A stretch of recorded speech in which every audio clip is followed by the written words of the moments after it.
Halo, saudara menyadarkan diri sendiri. Menyadarkan diri Islam. Ya, silakan masuk. Oke, masuk. Saudara, kenapa kamu memilih mati karena dosa? Hah? Apa? Kenapa memilih mati karena dosa? Memilih mati saya sebagai manusia karena berdosa. Iya, kenapa? Kenapa Anda mau ke neraka? Kan itu satu kebodohan. Siapa memilih ke neraka sesuatu kebodohan kau bilang? Barang siapa dalam kitabmu itu. Tetapi jika Kristus ada di dalam kamu. Diam dulu, diam dulu. Diam lagi, Diam dulu, diam dulu. Ini dalil nih. Tetapi jika Kristus ada di dalam kamu, maka tubuh memang mati karena dosa. Jadi kalau kamu merasa Kristus itu ada dalam dirimu, maka tubuhmu mati karena sudah. Mati karena apa? Jawab. Iya, sudah. Mati karena apa? Jawab. Ya sudah, mau Jawab. Mati karena apa? Jawab. Silakan. Aku di sini. Mati karena apa? Jawab. Silakan. Enggak, kalau kamu punya apa namanya itu yang pemimpi agama Islam, saya bukan pemimpi agama Kristen. Ayo diskusi dengan baik. Memang kebaikan. Memang apa ini? Ini kita tidak diskusi apa? Kayak di situ. Saya sebagai jika Kristus ada di dalam kamu, maka tubuh memang mati karena titik-titik. Silakan Anda isi. Makanya aku bilang ulang saya tonton. Kalian ini saya minta data yang benar. Roma 8 nomor 10. Saya sih tidak mau Roma, Matius, Yohanes begini. Buka ayatnya, tunjukkan perikomnya. Inilah perilaku Tuhan dan begini. Ya, silakan kau menjelaskan. Kau kan anak-anak Theos. Sebagai anak Theos, kau terangkan ke sini. Saya membawa sebuah data dari kitabmu bahwa Kristen mati karena dosa. Itu selesai. Sekarang luruskan kalau itu keliru. Jika kamu Zuma pintar, ya, jika kamu pintar, kau sebutkan Theos itu di mana diambil bahasanya, sejarah dipakai bahasa. Harinya ke Theos lagi ini kucluk. Kau bilang Theos. Kau bahas Kristen mati karena apa? Jawab. Kristen mati karena apa? Jawab. Zuma, aku lebih tinggi daripada kamu. Kenapa? Saya Kristen mati karena apa? Tanya sama kamu, Zuma. Pertanyaan kelima. Kristen mati karena apa? Kristen mati, di mana ayatnya? Nah, Roma 8 nomor 10. Bukan, Zuma, tunjukkan kepada saya, Zuma. Motor-motor. Ayo saudara, ayo saudara. Ayo. Jangan cuma modal congor gitu loh. Jangan modal congor. Kalau modal congor itu memalukan itu. Ayo, jelaskan ke kami apa yang kami pertanyakan. Kenapa? Karena Al-Quran saya mengatakan begini. Mengira-kan gimana? Yuriduna liyutfi'u nurallah biafwahihim wallahu mutimmu nurihi walau karihal kafirun. Mereka hendak memadamkan cahaya Islam dengan menggunakan mulut congor mereka. Tetapi Allah tetap menyempurnakan cahaya Islamnya meskipun si congor-congor laknat ini membencinya. Itu Al-Quran. As-Saff ayat 8. Saya ulang dalilnya. Yuriduna liyutfi'u nurallah biafwahihim. Wallahu mutimmu nurihi walau karihal kafirun. Terus di mana? Orang-orang Kristen hendak memadamkan cahaya Islam dengan mulut, dengan congor, dengan mulut monyet, mulut kingkong mereka. tetapi Allah tetap menyempurnakan cahayanya meskipun orang-orang laknat ini membencinya. Nah, sekarang saya bertanya kepada kau yang memiliki congor. Orang Kristen mati karena apa berdasarkan Roma 8 nomor 10? Jawab. Saya bisa menjawab jika kamu bisa menunjukkan data. Satu aja. Roma 8 nomor 10, bocor. Silakan baca. Oke. Tetapi jika Kristus ada di dalam kamu, maka tubuh memang mati karena dosa. Kutanya Kalau di situ di dalam bahasa Yunaninya soma. Soma itu artinya merujuk kepada kamu, tubuhmu, tubuh kamu. Jadi sebenarnya artinya begini. Jika Kristus ada di dalam kamu, maka tubuhmu memang mati karena dosa. Tetapi roh adalah kehidupan oleh karena kebenaran. Sekarang Anda jawab. Anda jawab. Kenapa Kristen tubuhnya mati karena dosa? Jawab. Jawab.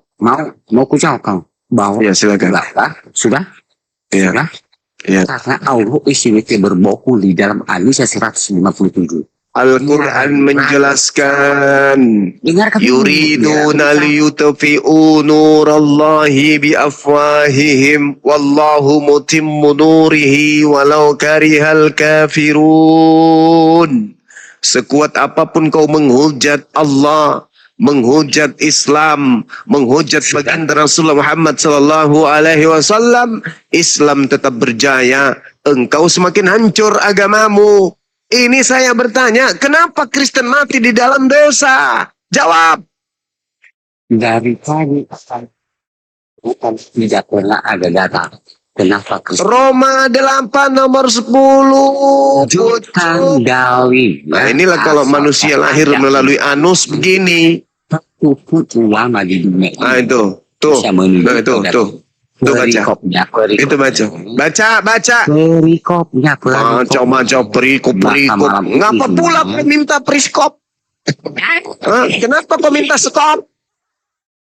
Aku bilang masih kecil kau. Masih kecil kau baca agama. Cerita kau. Kecil kau baca agama ini. Banyak kali kau bertanya.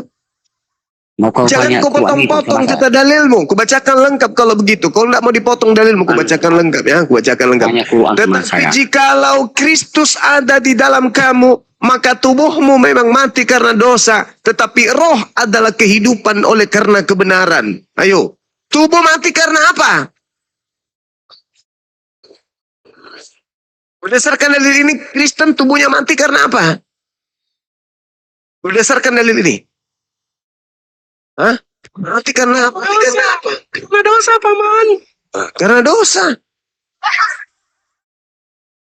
Sekarang kalau Kristen mati karena dosa, kemana perginya? Hah? Demi aku paling. Orang mati karena dosa itu kemana perginya? Ke surga atau ke neraka?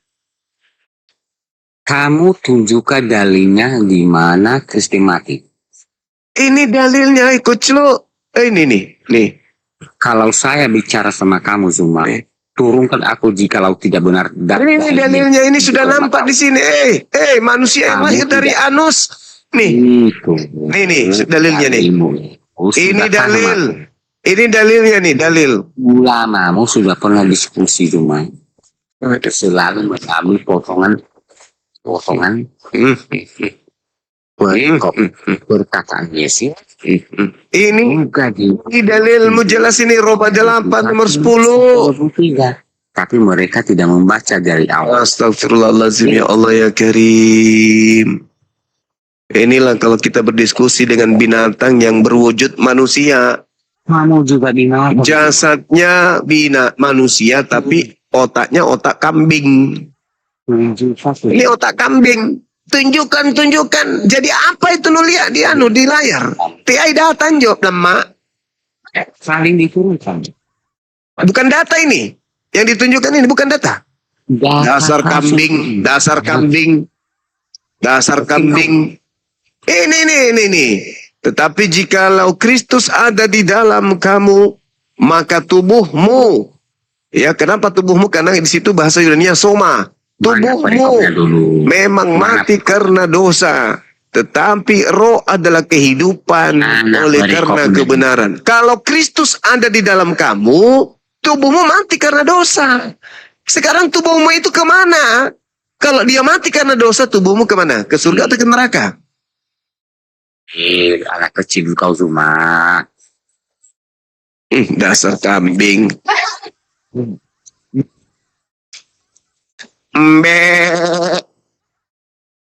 Kamu sudah sarapan belum? Sudah makan belum kau? Sudah minum? Binatang. Ditanya apa? Cuma ngembek. Nyambung. Malu kan? Malu.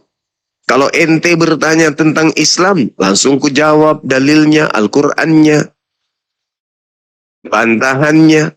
Yuriduna liyutfi'u nurallahi biafwahihim.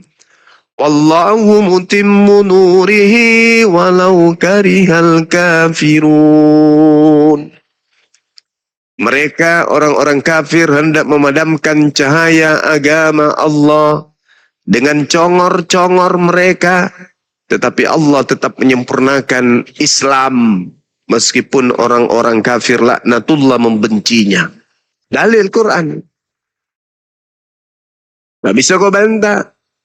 Perkataan Allah, kau mau perhadapkan dengan perkataan pengarang. Sulit. Sulit bagi kalian itu. Sulit. Sulit bagi kalian. Al-Quran menarasikan itu. Yuriduna liyutfi'u nurallah.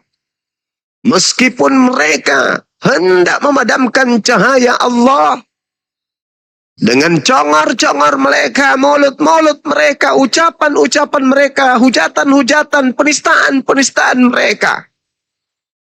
Allahu mutimmu nurihi. Ini cuma. Tapi Allah tetap menyempurnakan cahayanya. Walau karihal kafiran. Meskipun si kambing ini membenci Islam. Nah, itu dalil.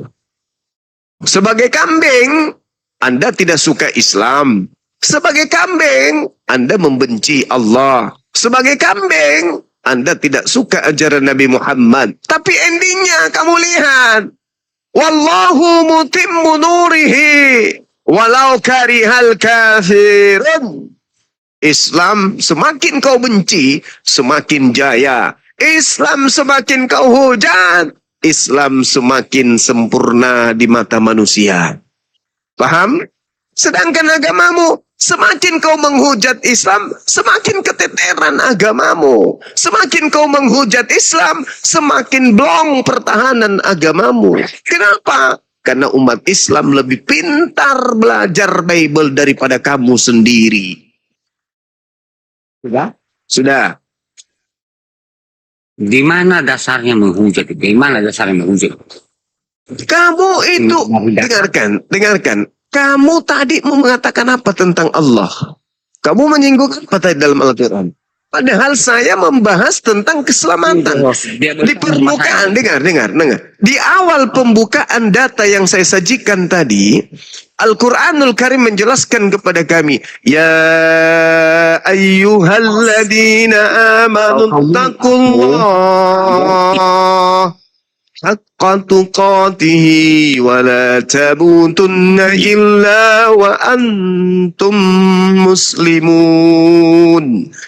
Ayat Al-Quran menarasikan jasadnya umat Islam itu mati, tuntunannya illa wa antum muslimun. Jangan kau mati illa kecuali antum muslimun, dalam keadaan selamat. Jadi matinya umat Islam adalah mati dalam keadaan selamat. Al-Quran yang menarasikan itu. Ali Imran ayat 102. Sekali lagi. Muslimun, dari kata muslim, akar katanya jelas, di situ dikatakan salima yaslamu, yang artinya selamat. Jadi umat Islam mati dalam keadaan selamat. Itu kaidah. Makanya orang Islam itu mengejar supaya mereka menjadi muslimah. Sedangkan di Kristen, begitu ada Kristus di dalam tubuhmu, maka tubuhmu mati. Karena apa? Karena kebenaran. Mati karena dosa. Bukan hanya sampai di situ permasalahannya, enggak. Bukan sesimpel itu aja. Mati karena dosa, udah selesai. Enggak. Tubuh kita ini akan diminta pertanggungjawaban di hadapan Allah, di hadapan Tuhan. Maka tubuh yang mati karena dosa, itu tempatnya di neraka. Markus 9 Anda baca. Matius 23 Anda baca. Tubuh yang mati karena dosa, tempatnya di neraka jahanam. Menuhankan mayat. Islam tidak lepas menuhankan mayat. Silakan tanya sama saya datanya. Jika Kristus ada di dalam kamu, maka kamu memang mati dalam dosa. Kalau kau mengatakan Islam menyembah mayat, mayat itu manusia. Allah isi itu menuhankan Muhammad. Tanya datanya sama saya. Ini gila. Mulai gila dia. Mulai gila teman-teman. Al-Quran sekali lagi telah mengatakan kepada kami. Tanya datanya Mau seperti apapun kau menghina Allah, kamu tetap aja kemudian justru yang nampak adalah bagaimana kau nampak kemudian sebagai orang yang congornya panjang, sayangnya kebencianmu itu tidak menghasilkan apa-apa. Kebencianmu terhadap Islam dengan kau luapkan membabi buta, mengklaim tentang Islam yang kamu tidak tahu, bahkan membaca kitabnya aja kamu tidak tahu, itu justru akan membenamkan agamamu, menenggelamkan agamamu, akan semakin nampak agama paganmu itu. Ada ayat. Ada ayat. Kau mengatakan kami menyembah mayat. Yang pernah mati yang keluar dari kubur itu apa? Enggak ayatnya. Saya tidak butuh penghujat. Saya butuh orang mau diskusi. Saya nggak butuh penghujat. Saya mau orang mau diskusi. Saya tadi sudah memanggilmu kambing. Kambing be. Ke neraka lah bembe. Yuriduna liyutfi'u nurallah biafwahihim wallahu mutimmu nurihi walau karihal kafirun. Mau sekuat apapun kau menghujat Islam, menghujat agama Islam, menghujat Allah, tidak akan pernah membenamkan kemudian kebenaran Islam. Mulutmu yang akan masuk ke dalam api neraka berdasarkan dalil kitabmu sendiri. Selamat malam menjelang pagi, Bang. Ya. Boleh ditanya tentang Islam, Bang? Dari agama mana? Saya Katolik, Bang, tapi saya ingin belajar. Iya, silakan. Masya Allah. Kan kalau konsep ketuhanan, saya sudah baca-baca juga. Iya.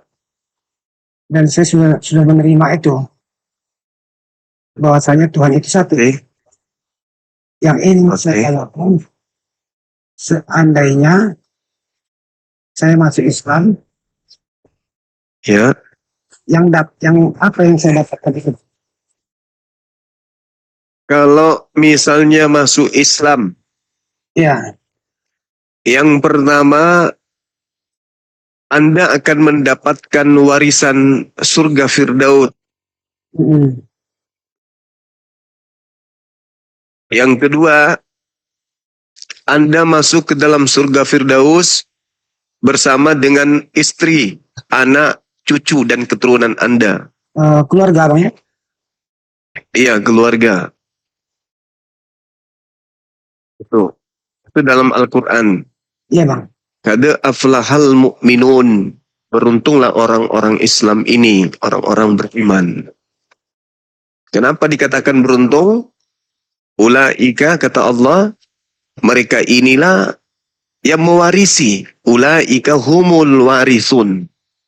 Mereka lah yang mewarisi alladzina yarithunal firdaus hum fiha khalidun, yaitu surga Firdaus, mereka kekal di dalamnya.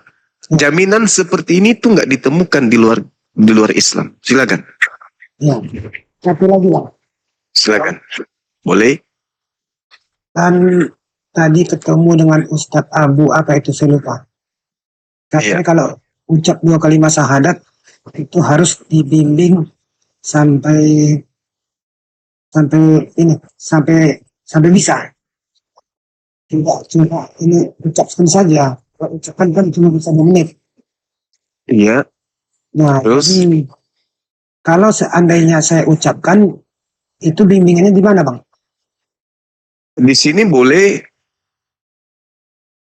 saya yang membimbing dengan teman-teman yang lain boleh. Karena Al-Quran menjelaskan begini. Jadi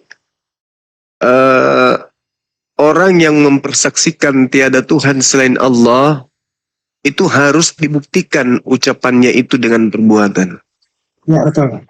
Ya, mempersaksikan Nabi Muhammad adalah utusan Allah juga harus membuktikan dengan perbuatan. Indahnya di Islam karena diterangkan di dalam Al-Quranul Karim, Bismillahirrahmanirrahim, Innal ladhina qalu rabbuna Allah thumma istaqamu tatanazzalu alaihimul malaikatu alla takhafu wa la tahzanu bi abshiru bil jannah. Situ diterangkan sesungguhnya orang-orang yang kemudian mengikrarkan dalam perkataan, perbuatan dengan ikhlas bahwa Tuhan kami adalah Allah, kemudian mereka meneguhkan pendirian mereka sesuai dengan ucapan mereka itu, maka malaikat-malaikat akan turun kepada mereka dan malaikat akan berkata, jangan kamu takut, jangan kamu sedih, dan bergembiralah kamu dengan memperoleh surga yang telah dijanjikan kepadamu. Itu. Il jannatil lati kuntum tu'adun. Lalu kalau untuk masuk Islam itu 3 hal. 3 hal itu akal, hati, dan petunjuk. Akal, Akal, hati, dan petunjuk. iya, betul, wahyu. Kalau akal saya sudah pahami. Yang dari hati yang saya belum pahami itu. Nah, kalau dari hati itu artinya adalah ketukan nurani. Al-Quranul Karim itu memberikan penggarisan kepada kami umat Islam agar ketukan hati yang muncul kemudian dalam hati itu disadari bahwa apa yang muncul dalam benak kita itu diketahui oleh Allah. Walaqad khalaqnal insan wa na'lamu ma tuwaswisu bihi nafsuh. Jadi apa yang terbersit dalam hati kita itu diketahui oleh Allah. Contoh, kita melihat ada orang yang jatuh. Hati kita mengatakan apa? Rasain. Nah, kenapa hati kita itu mengatakan rasain? Karena kita tidak mengetahui, karena kita tidak menyadari bahwa hati kita ini sebenarnya dilihat oleh Allah. Maka orang yang sudah menyadari bahwa hatinya itu dilihat oleh Allah, maka ketika orang itu terjatuh, maka yang ada di dalam hati kita itu adalah kalimat yang mendoakan beliau. Semoga beliau tidak apa-apa. Ya Allah, selamatkan beliau. Ya Allah, kuatkan beliau. Ya Allah, panjangkan umurnya. Ya Allah, sehatkan orang ini. Meskipun kita benci orang tersebut, meskipun kita tidak kenal, tapi karena kita menyadari dalam Islam hati itu pun diketahui oleh Allah. Walaqad khalaqnal insan wa na'lamu ma tuwaswisu bihi nafsuh. Maka Allah itu melihat, mendengarkan apa yang dibisikkan oleh hati kita. Maka kalau hati sudah baik, maka cahaya dari hati itu akan berbias kepada tubuh, kepada jasad, kepada tindakan, kepada perbuatan, kepada hal-hal yang berhubungan dengan sesama makhluk. dan berhubungan dengan pencipta kita. Bagaimana mungkin hati yang sadar akan pantauan pencipta langit dan bumi akan muncul niat jahat di dalam dirinya? Maka hati ini akan selalu dijaga oleh Allah, oleh yang pemilik hati, supaya Allah pun akan mengetahui catatan-catatan baik terhadap apa yang disuarakan oleh hati kita. Jadi kalau dengan akal, betul, menelaah, ini baik, ini buruk, ini tinggi, ini rendah, ini kecil, ini besar, ini benar, ini salah. Ini ketetapan, ini bukan ketetapan. Ini wajib, ini sunnah, dan seterusnya. Itu akal yang menentukan itu. Setelah akal menapaki kehidupan ini dengan pola yang tadi, bahwa segala sesuatu instrumen yang muncul di permukaan, yang ditemui oleh manusia, itu selalu polanya akal. Contoh, kita ke pasar cari ikan. Apa yang menjadi tolak ukurnya? Akal. Akal akan mengatakan, ini ikan udah busuk, ini masih baru. Akal. Ke pasar milih baju, ini baju yang cocok dengan saya, dan seterusnya. Bahkan keluar dari rumah pun, tolak ukurnya akal. Laki-laki, lihat baju daster, nggak cocok, ini aku pakai. Itu akal tuh. Nah sekarang bagaimana kaitannya dengan hati? Ketika akal sudah menentukan baik dan buruknya sesuatu, maka hati ikut untuk mengaminkan kebaikan itu.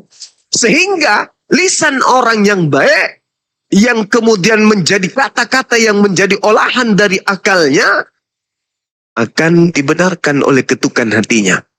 Apa yang terjadi? Tidak ada kemunafikan di situ. Ketika matanya mengatakan A, melihat apa yang sesuai dengan yang di matanya, maka mulutnya mengatakan A, maka hatinya pun mengatakan A. Tidak mengatakan bahwa, oh memang kami percaya bahwa dia itu utusan Tuhan. Kami percaya. Mulut mengatakan itu. Mulut. Bahkan matanya melihat dia ini manusia. Dia makan, dia tidur, dia ketakutan. Matanya melihat dia manusia. Mulutnya mengatakan dia utusan Tuhan. Tapi praktiknya dituhankan. Artinya apa? Mau tidak mau orang ini harus dia sadari bahwa dia belum mengkonekkan antara kalbu, hati dengan pemikiran dan tindakan. Berserak hidupnya, berantakan hidupnya. Kenapa? Karena iman yang dia tumbuhkan itu tidak berdasarkan antara akal, hati dan juga wahyu. Tetap suci, enggak. Mereka hanya melakukan itu sebagai prosesi turun-temurun dari nenek moyang mereka. Bukan karena proses berpikir dan kemudian dibenarkan oleh hati dan pemikiran. Berbeda dengan Al-Quranul Karim. Allah diakui oleh umat Islam. Wa na'lamu ma tuwaswisu bihi nafsu. Bahwa Allah mengetahui apa yang dibisikkan oleh nafsu, oleh kalbu kita ini. Maka ketika kita berpikir, ingin merusak seseorang, ingin membuat kejahatan, ingin punya niat yang tidak baik, maka apa yang terjadi? Astaghfirullahalazim, beristighfar, memohon ampun kepada Allah dari pemikiran yang buruk. Memohon ampun kepada Allah dari diri sendiri yang punya niatan, yang punya pemikiran, yang punya perasaan negatif terhadap seseorang. Ini Islam, indahnya Islam itu di situ. Maka apa yang nampak di luar, orang yang benar-benar beriman, itu juga yang ada di dalam. Apa yang nampak di dalam hatinya, itu juga yang akan keluar dari perbuatannya. Inilah orang yang menyadari bahwa Allah itu melihatnya. Allah itu kemudian mengawasinya. Allah itu melihat dan mendengarkan dirinya. Annallah sami alim. Allah itu maha mendengar dan maha mengetahui. Makanya umat Islam itu, Bung, tidak mesti Tuhannya turun ke bumi. Jadi bayi. Jadi mayat. Enggak. Karena umat Islam itu bukan hanya sekedar main fisik saja. Umat Islam itu main hati. Kalbu. Kalbunya yang melihat. Kalbunya yang merasakan. Nah itulah umat Islam. Sehingga kami tidak mempertuhankan makhluk. Kami ibadah. Allahu Akbar. Duhai dikau esensi yang maha besar. Alhamdulillahi Rabbil Alamin. Segala puji bagi Engkau, wahai Tuhan pencipta alam semesta. Ar-Rahmanir Rahim. Duhai Engkau yang maha pengasih lagi maha penyayang. Kami tidak perlu menghadirkan, Tuhan kami ada bergelantungan. Oh, gak ada kayak gitu. Kami bersaksi, alam semesta ini adalah bukti keberadaan Tuhan pencipta langit dan bumi. Jadi buat apa Tuhan yang maha besar itu nampak? Tidak perlu. Kenapa Tuhan itu tidak perlu nampak? Karena Tuhan sudah memberikan serpihan cahaya kepada kita, yaitu akal. Dengan akal kita bisa melihat Allah itu ada. Dengan akal kita bisa melihat Allah pencipta langit dan bumi itu hadir. Tapi orang yang mati akal, orang yang mati hati, oh Tuhan itu harus turun ke bumi. Netek sama ibunya, diajarin berjalan, diceboin, disuapin. Itu orang yang mati akal. Orang yang tidak berfungsi otaknya itu. Tapi orang yang menggunakan akal sehat dengan melihat dirinya sendiri.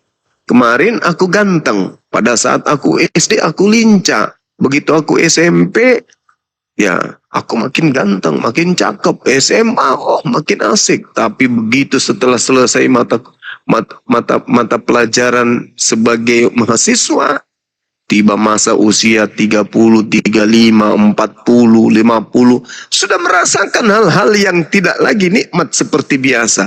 Gigi sudah mulai satu persatu permisi. Di kepala sudah satu persatu tulang ikan nempel. Udah mulai pegal-pegal badan. Ini adalah ketukan-ketukan alam, tanda-tanda alam.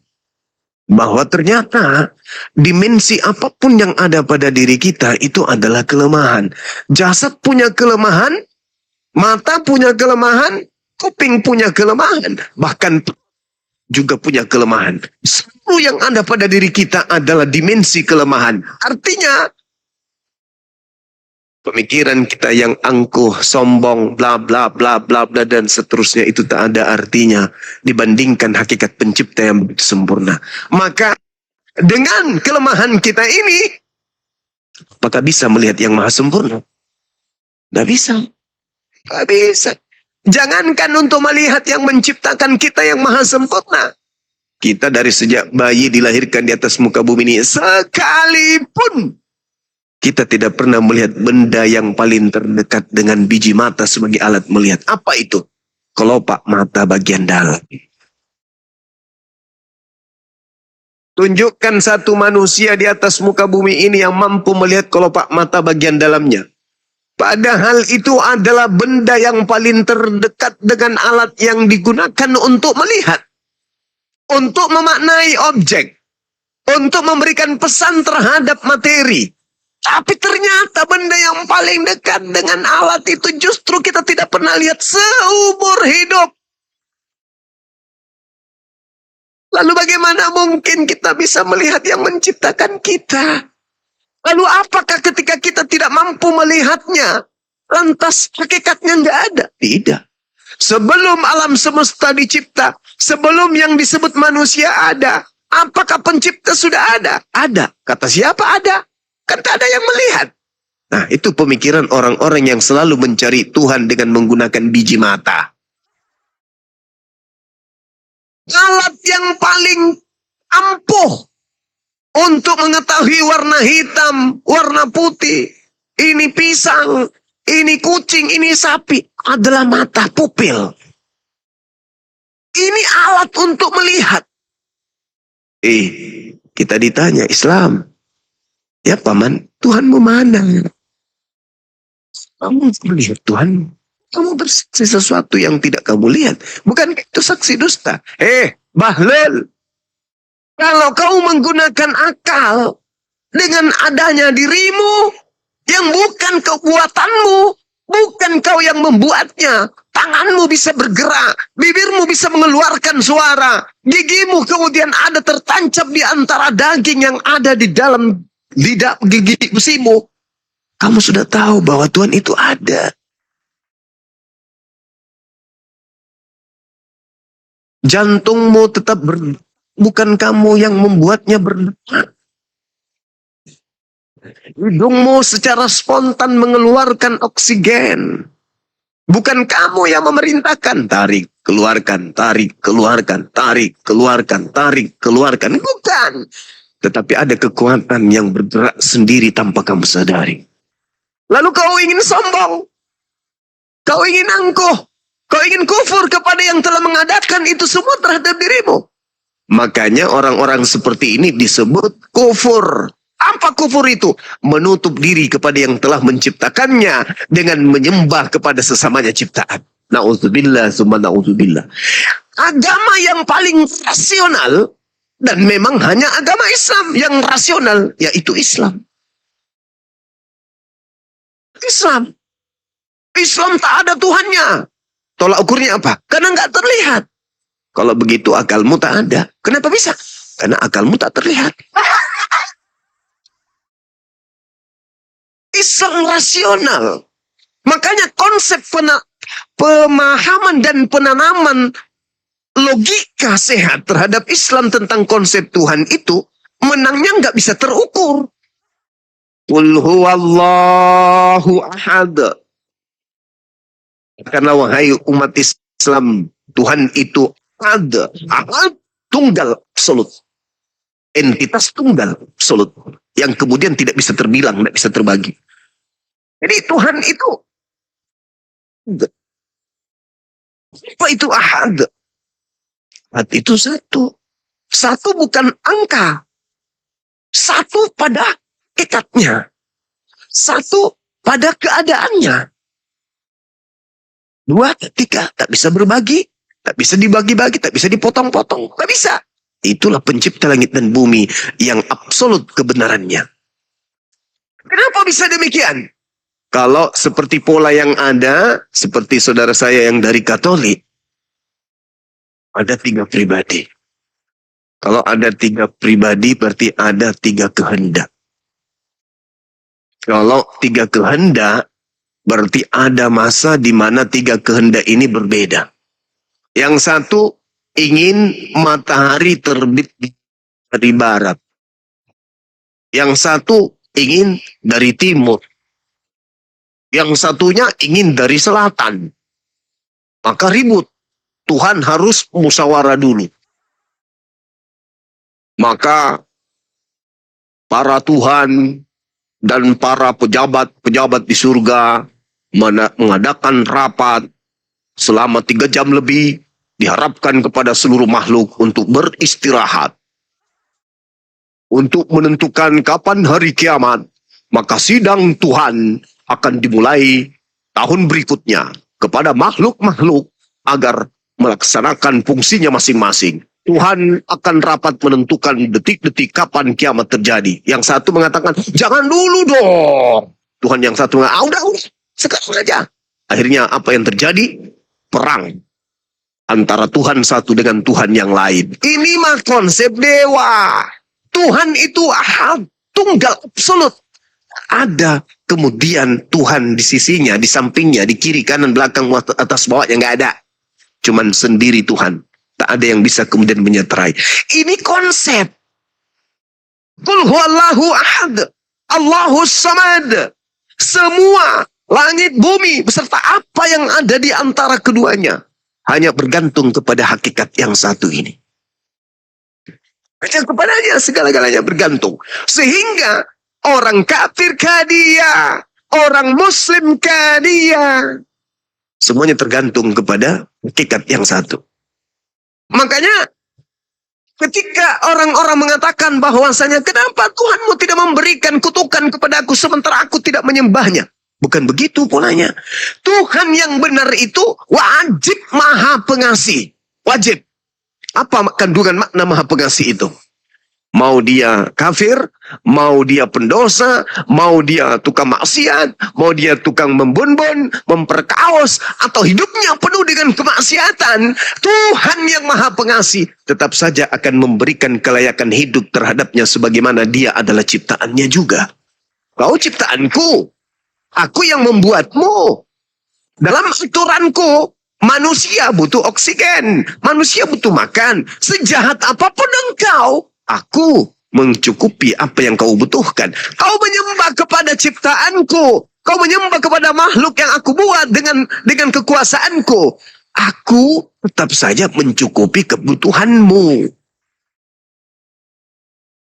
Bukan kaidahnya, oh Tuhanku yang paling benar. Kenapa? Kemarin saya kan miskin. Habis itu saya taat beragama. Setelah saya taat beragama, siang malam kemudian saya berdoa kepada Tuhanku. Halilintar, halilintar, halilintar. Oh, maka rezekiku makin bertambah. Berarti Tuhanku ini yang benar. Bukan begitu. Bukan. Bukan begitu caranya. Orang kafir berdoa, didengarkan Sang Pencipta langit dan bumi. Orang beriman berdoa, juga didengarkan oleh si Pencipta langit dan bumi. Bukan berarti, ini tidak menyembah aku. Ngapain aku kasih oksigen? Mampus mati. Ini tidak menyembahku. Aku kasih dia bisulan sebesar bola di kepalanya. Mati. Ini dia menyembah bukan kepadaku. Aku miskinkan dia. Aku buat dia mandul. Aku buat ini. Tuhan tidak begitu. Tuhan yang benar. Kau sembah ataupun tidak kau sembah, tetap aja memenuhi kebutuhan hidup. Tapi itu hanya di dunia. Makanya pola yang dibangun oleh Islam itu ada 3 pondasi. Yang pertama, manusia itu makhluk yang punya tingkat intelijensi, kemampuan berpikir, kemampuan mengolah data, kemampuan mencipta, dalam hal ini berkarya. Itu manusia. Sampai manusia itu hebatnya apa? Seringkali saya katakan, manusia hanya dengan modal 1 batok kelapa kecil, kepala kecil, mereka mampu menerbangkan besi baja bertonton dari tempat yang satu ke tempat yang lain. Apa itu? Pesawat. Mereka bisa membuat terapung besi yang bertonton di atas permukaan bumi. Apa itu? Kapal laut. Mereka mampu kemudian mengilustrasikan apa yang menjadi item-item yang ada di dalam otaknya, dalam satu benda, sehingga benda tersebut bekerja selayaknya otak manusia dengan praktis. Apa itu? Komputer. Hebat manusia itu. Kenapa? Karena pada tataran ini, kafirkah dia, Islamkah dia, Kristenkah dia, Katolikkah dia, apapun yang namanya manusia, mereka adalah makhluk yang memiliki logika intelijensi yang tinggi.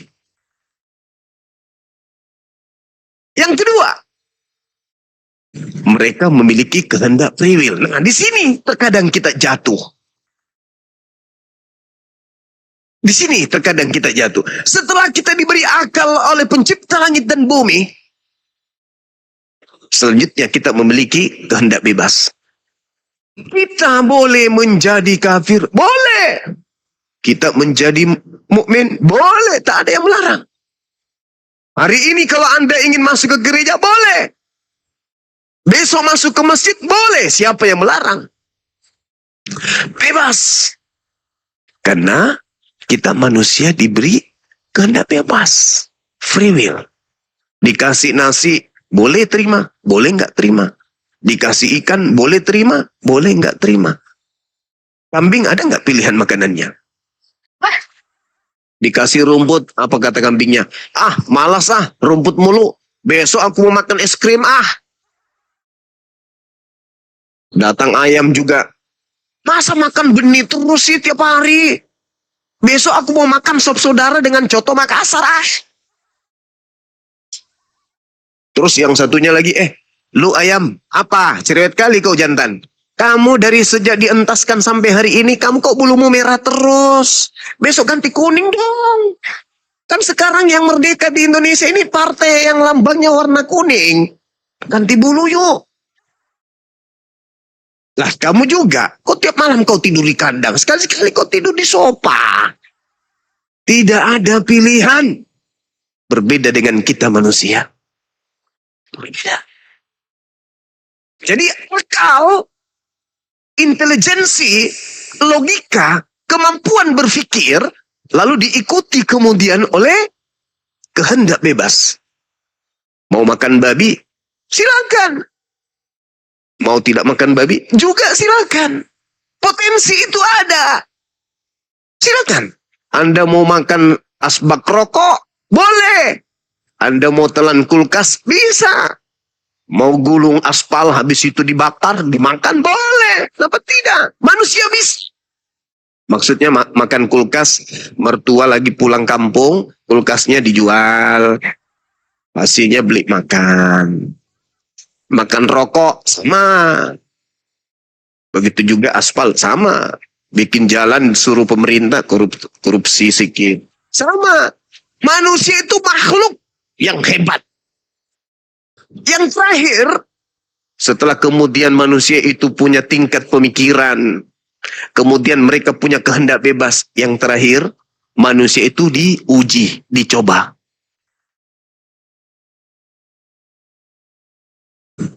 Suatu hari kita berjalan, lalu kemudian kita dikagetkan dengan suara tangisan di sudut kota. Kita mendekati sosok itu menangis.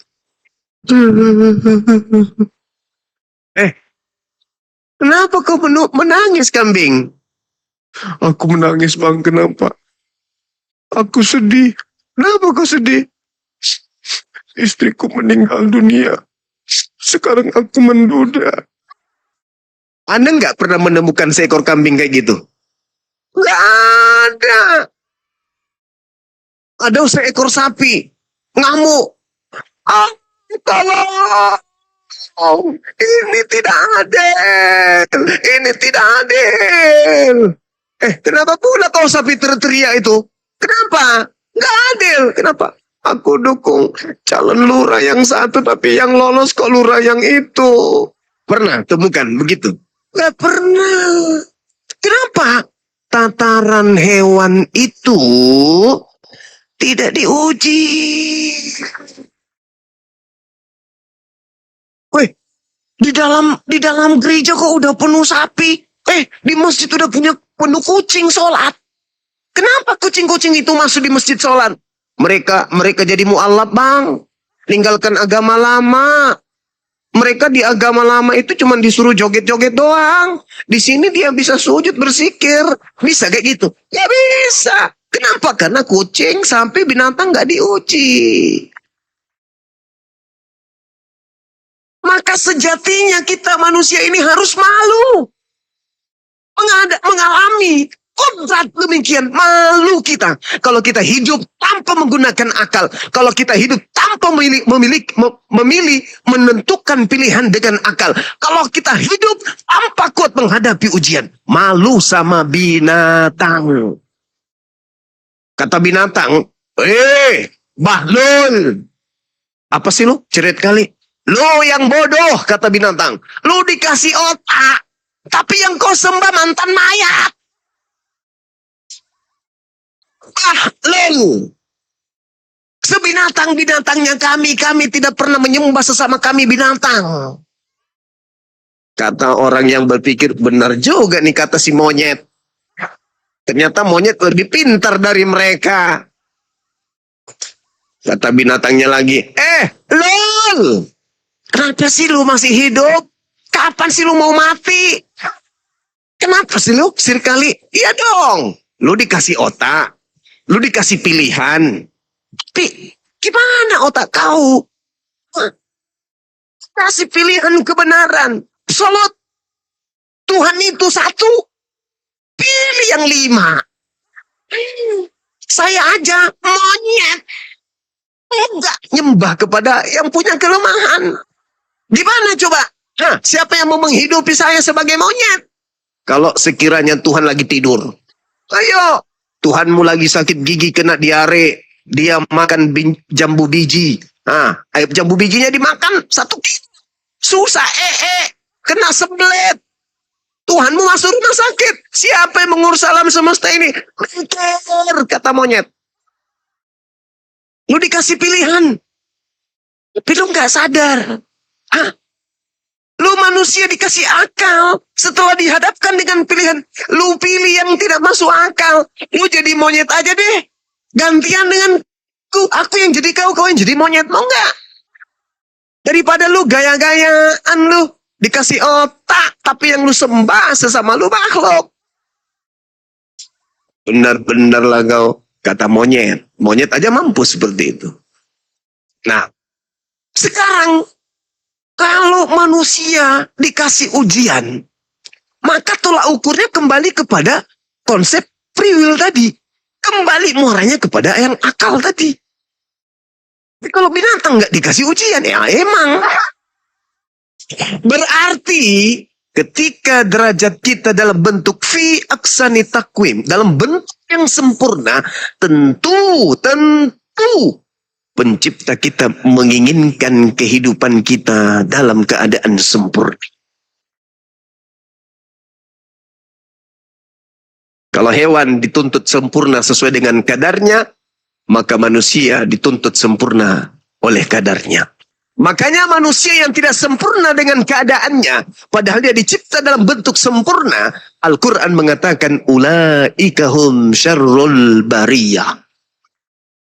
Dia manusia yang tidak menggunakan otaknya, yang tidak menggunakan kehendak bebasnya dengan sempurna, yang tidak bisa ikut kemudian untuk memahami cobaan ujianku di atas muka bumi ini, lebih buruk daripada binatang. Itu dalam Al-Quran, saudaraku. Itu dalam kaidah umat Islam. Jadi jelas bagi kami bahwasanya ketika kita berbicara mengenai konsep ketuhanan, dalam perspektif kemanusiaan kita, Tuhan berada pada ufuk yang berbeda dengan kita sebagai makhluk. Sedangkan makhluk, manusia, dan seterusnya berada pada ufuk kelemahan. Terikat ruang dan waktu, dimensi waktu, relativitas waktu. Sedangkan pencipta langit dan bumi tidak terikat dengan hal-hal duniawi yang bersifat fana seperti itu. Maka ketika ada orang yang menyembah kepada esensi yang memiliki kelemahan, maka kata Quran, ulaika hum syarrul bariyah. Mereka lebih hina dari binatang.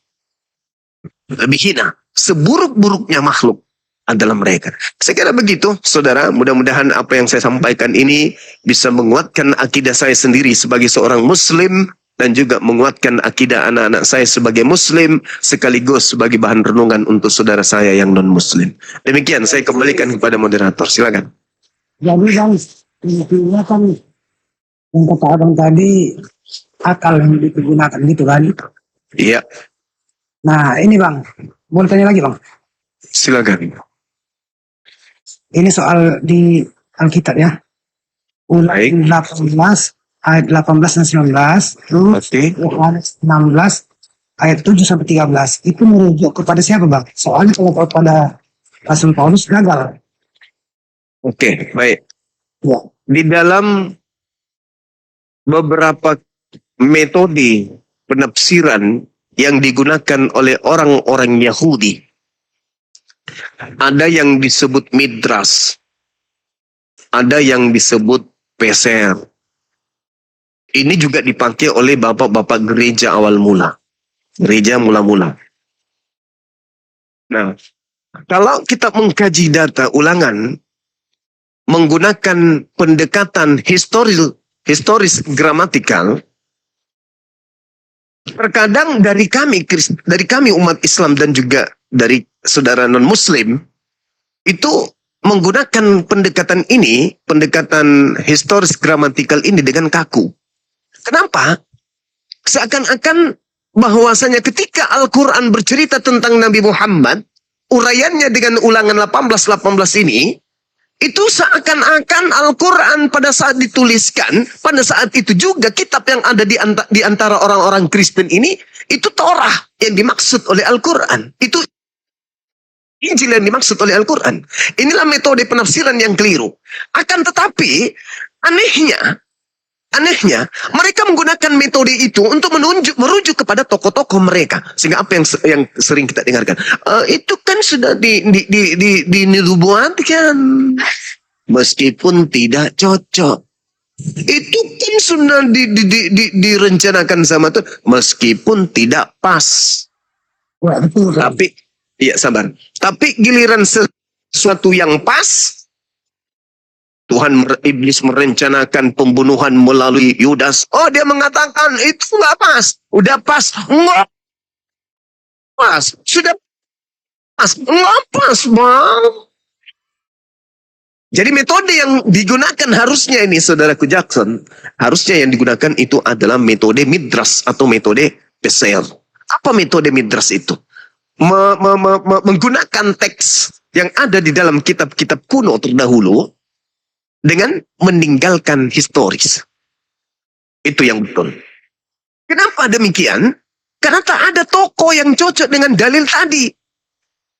Tuhan akan membangkitkan seorang nabi yang sama seperti Nabi Musa, di mana Tuhan akan menyimpan firman-Nya di mulut manusia yang sama seperti Nabi Musa tersebut, dan dia akan berkata, Bismi Anoki, Bismi Anoki, Bismi Anoki. Siapa yang berkata dengan nama Allah sebelum dia menyampaikan firman Allah? Hanya Nabi Muhammad. Maka konteks pendekatan yang harus digunakan dalam mentafsir data-data yang ada dalam kitab yang digenggam oleh orang-orang Yahudi dan Kristen hari ini adalah metode Peser. Itu yang cocok. Apa metode Peser itu? Melihat apa yang terjadi hari ini, lalu menelusuri kemudian sumber bunyi dari ayat atau kitab yang ada. Lihat siapa yang membuktikan narasi-narasi itu. Apakah Paulus, apakah Bom-Bom, apakah Edis, apakah Yesus, atau baginda Rasulullah Muhammad sallallahu alaihi wasallam. Mari kita uraikan. Ya, silakan. Nabi Muhammad sallallahu alaihi wasallam ketika dikatakan seorang nabi, baginda Rasulullah Muhammad sallallahu alaihi wasallam dalam kaidah Islam seorang nabi. Kristen mau nggak mengakui Yesus itu nabi? Mau. Mulut. Di gereja kalian menyembah nabi? Enggak, menyembah Tuhan. Berarti batal pengakuannya. Gugur. Akan kubangkitkan bagi mereka di antara saudara mereka. Saudara mereka. Saudara Bani Israel siapa? Bani Ismail. Saudara mereka. Saudara-saudara Bani Israel siapa? Bani Ismail. Aku akan menaruh firmanku di dalam mulutnya. Dan ia akan mengatakan kepada mereka segala yang kuperintahkan kepadanya. Ada enggak kemudian Nabi Muhammad menyampaikan satu perintah, yang mana perintah itu bukan bersumber dari pencipta yang datang melalui Roh Kudus kepada beliau. Bil bayyinati waz zubur wa anzalna ilaika dzikr litubayyana linnas ma nuzila ilaihim wa la'allahum yatafakkarun. Seluruh yang diterima oleh Nabi Muhammad sallallahu alaihi wasallam diperuntukkan untuk disampaikan kepada seluruh umat manusia, agar manusia tahu apa yang Tuhan rancang untuk dirinya. Itu yang pertama. Yang kedua, Yohanes 16, nomor 7, sampai nomor 15 sejatinya. Satu perikop. Adalah benar jikalau aku pergi. Yesus pergi nih ya. Sebab kalau aku tidak pergi, maka roh kebenaran, penghibur itu tidak akan datang. Muncul pertanyaan. Siapa yang pergi dan siapa yang datang? Yang pergi bagi orang berakal adalah Yesus, yang datang bagi orang berakal bukan Yesus. Itu dulu. Yang pergi adalah Yesus, yang datang bukan Yesus. Adalah benar jikalau aku pergi. Sebab kalau aku pergi, penolong lain, penghibur itu tidak akan datang. Maka aku harus pergi. Yesus pergi, yang datang oknum lain. Yang datang kepada Paulus setelah Yesus pergi siapa? Yesus. Berarti data harus dirubah. Kalau begitu, adalah benar jikalau aku pergi. Sebab kalau aku tidak pergi, aku tidak akan datang. Rubah. Kalau memang maunya kayak gitu. Tapi ternyata Yesus cuma kata, aku harus pergi supaya penghibur lain, penolong lain yang diminta dalam Yohanes 14:16. Aku akan minta kepada Bapa agar Bapa mengutus seorang penolong lain. Seorang dong, bukan Tuhan. Manusia. Apa kata Yesus? Dia tidak akan berkata-kata dari dirinya sendiri. Apa yang didengarkan, itulah yang disampaikan. Berarti dia bukan Tuhan. Itu dua. Yang ketiga, dia akan memuliakan aku. Sekarang pertanyaan saya, ketika Paulus mengatakan bertemu dengan Yesus, itu sudah salah konsep. Karena yang datang setelah Yesus bukan Yesus. Tapi Paulus mengatakan, aku bertemu dengan Yesus yang bukan manusia. Salah konsep. Apa yang diterima kemudian? Kata Yesusnya, apabila ia datang, dia akan memuliakan aku. Tengok, Galatia 3 nomor 13. Kristus telah menebus kita dari kutuk hukum Torah. Karena kita, sebab ada tertulis, terkutuklah manusia atau orang yang digantung di atas tiang salib. Pertanyaan saya, ini memuliakan Yesus atau menghinakan Yesus? Menghinakan. Sedangkan ketika roh kebenaran itu datang memuliakan aku. Subhanallah. Ketika Nabi Isa alaihissalam diberitakan Al-Quran. Inni abdullah. Ataniyal kitab wa ja'alani nabiyan. Jelas. Nabi Muhammad ketika datang memuliakan beliau. Dia dari sejak lahir sudah dimuliakan. Bahkan sebelum dikandung pun. Sang pemilik rahim adalah wanita yang suci, yang tidak bertunangan, yang hampir diceraikan oleh laki-laki yang bukan suaminya. Subhanallah. Dimuliakan dari sejak ibunya sampai kelahirannya, sampai diangkatnya ke langit, seluruhnya dimuliakan oleh baginda Rasul Muhammad SAW. Dan dalam metode pendekatan yang saya maksud pendekatan PCR itu lebih pas untuk baginda Rasulullah Muhammad SAW. Data pembanding terakhir dari saya. Kisah para Rasul 3:22-23. Bukankah dalam kitab Taurat Musa telah dikatakan Tuhan akan mengutus seorang nabi yang sama seperti Musa. Dan akan terjadi bahwa siapapun yang tidak mendengarkan nabi itu akan dibasmi, akan diperangi, akan dilenyapkan dari bangsa kita. Pertanyaannya, apakah ketika itu dianggap Paulus memerangi kemudian orang-orang yang membantah hukum-hukum yang dia bawa? Tidak. Malah dirangkul kemudian oleh kekaisaran Romawi. Apakah ketika Yesus dia memerangi orang-orang yang membantah hukum yang dibawanya? Tidak. Malah dia yang dibantai di atas tiang salib katanya. Sekarang satu-satunya kandidat baginda Rasulullah Muhammad SAW. Apakah Nabi Muhammad diperintahkan untuk menaklukkan kota Mekah? Apakah Nabi Muhammad pernah membawa 10.000 pasukan untuk mensucikan kota Mekah? Untuk memerangi kemudian orang-orang kafir? Sesuai dengan ulangan 33 nomor 2. Tuhan akan datang dari Mesir.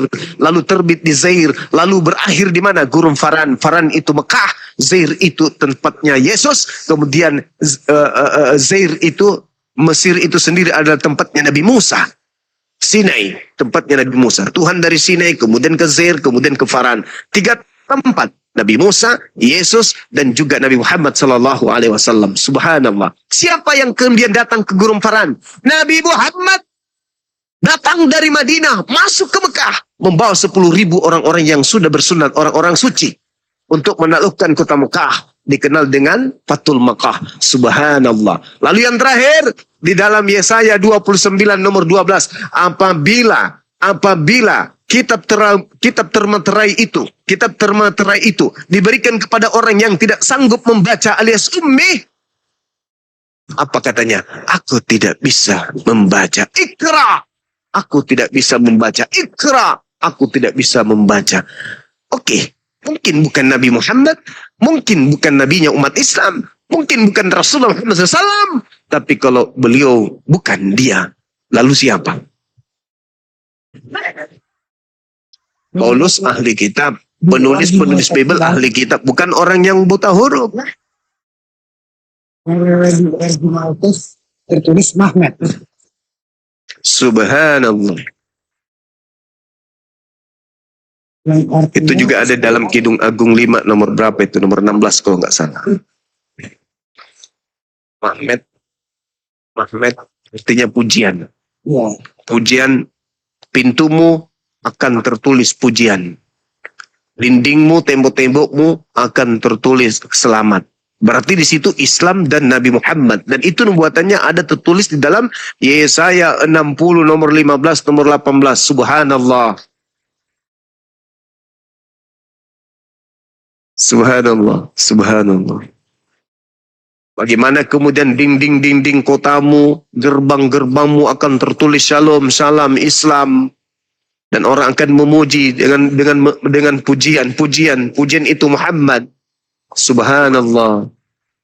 Yang terpuji, subhanallah. Nubuatan itu ada.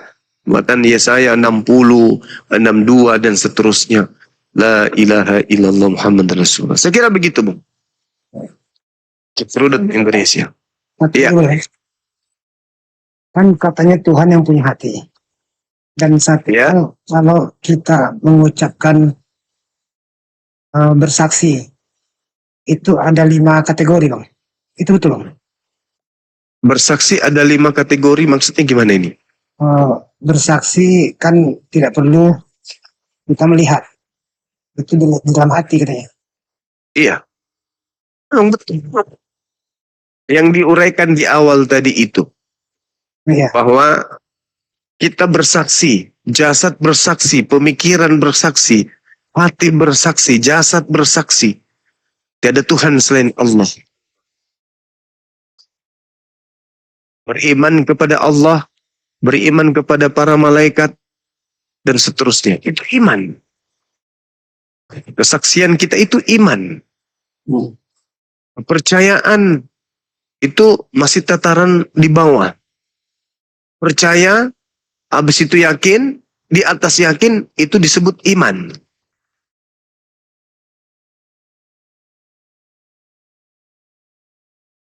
Kalau ada HP, saya simpan di tangan saya, lalu HP-nya kumasukkan ke dalam saku. Percayakah Anda bahwa di dalam HP saya ini, di dalam saku saya ini ada HP? Percaya. Setelah itu, apa? Yakin? Yakin. Anda beriman? Tidak pas. Jadi iman itu hanya ada di Islam. Kalau di tempat lain itu hanya percaya, yakin, percaya, yakin. Hanya itu aja muter-muter. Tapi iman tidak sampai kepada mereka. Kenapa? Karena iman itu adalah keyakinan sepenuh hati kepada hal yang gaib, bahwa hal itu adalah nyata, mutlak, absolut, pencipta langit dan bumi itu tak terlihat oleh jasad kita, namun nyata dalam kehidupan kita. Itulah yang disebut iman. HP ku simpan di saku, Anda percaya? Percaya. Anda yakin? Saya yakin. Anda beriman kepada HP yang ada di saku? Nggak nyambung. Saya percaya kepada Pak Prabowo? Percaya. Saya yakin kepada Pak Prabowo? Percaya. Saya beriman kepada Pak Prabowo? Cocok nggak? Nggak cocok. Jadi iman itu hanya ada di Islam. Kenapa orang itu percaya bahwa Yesus itu Tuhan? Karena dia pernah melihat. Orang-orang pernah melihat. Kenapa dia yakin? Karena mereka yakin atas mujizat-mujizatnya. Kenapa dia beriman kepada Yesus? Nah, itu nggak nyambung. Nggak nyambung karena imannya bukan pada tempat yang cocok. Kalau dikatakan beriman Yesus adalah nabi, itu baru cocok. Beriman Yesus Tuhan itu nggak nyambung. Beriman Prabowo adalah presiden, itu nyambung. Beriman Prabowo adalah Tuhan, itu nggak nyambung. Percaya dia adalah presiden, betul. Tapi beriman dia adalah presiden itu keliru. Makanya iman itu hanya ada di Islam. Makanya suruhannya, ya ayyuhalladzina amanu. Selalu orang-orang beriman yang disuruh. Ittaqullah haqqa tuqatih. وَلَا تَمُوتُنَّ إِلَّا وَأَنْتُمْ مُسْلِمُونَ يَا أَيُّهَا الَّذِينَ آمَنُوا اتَّقُوا اللَّهَ حَقَّ تُقَاتِهِ وَلَا تَمُوتُنَّ إِلَّا وَأَنْتُمْ muslimun. Wahai orang-orang yang beriman. Apa orang-orang beriman ini? Orang yang percaya sepenuh hati, orang yang yakin sepenuh hidupnya bahwa tiada Tuhan selain Allah. Janganlah engkau mati selain kau mati dalam keadaan selamat.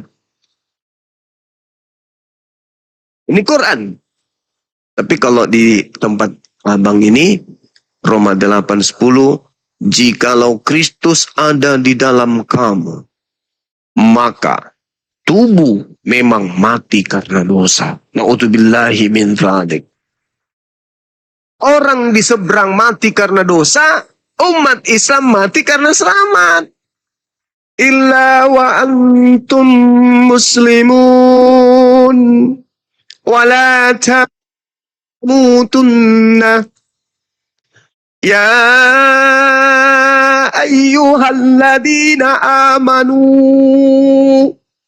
Wahai orang-orang yang beriman, taqullah, bertakwalah kepada Allah, haqqa tuqatih, dengan sebenar-benarnya ketakwaan.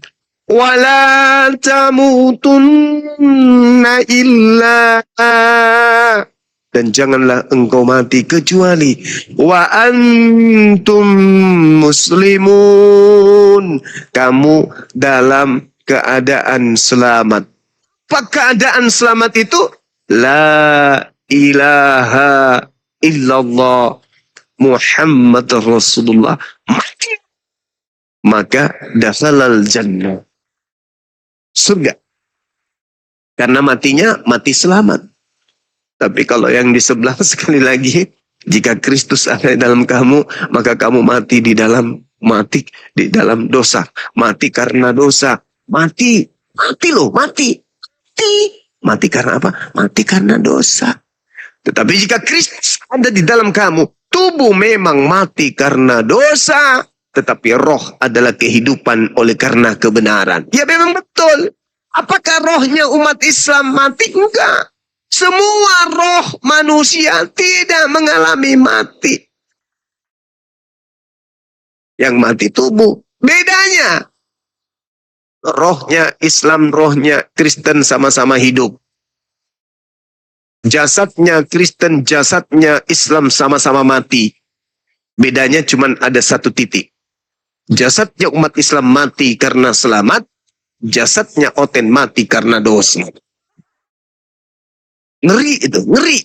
Dan semoga saja saudara-saudara saya Kristen sadar akan apa yang tertulis di dalam Bible. Inilah yang diterangkan Al-Quran. Ketika mereka mencoba untuk melakukan makar terhadap Nabi Isa, terhadap Nabi Musa, terhadap kitab Torah, terhadap kitab Injil, apa kata Allah? Wa makaru wa makarallah wallahu khairul makirin. Mereka ingin melakukan makar, tipuan, penyesatan terhadap kebenaran Allah dengan diutusnya Nabi Isa alaihissalam, dengan datangnya Al-Masih kepada mereka. Mereka ingin melakukan tipu muslihat, mereka ingin menipu Allah, menipu para nabi, menipu kitab suci.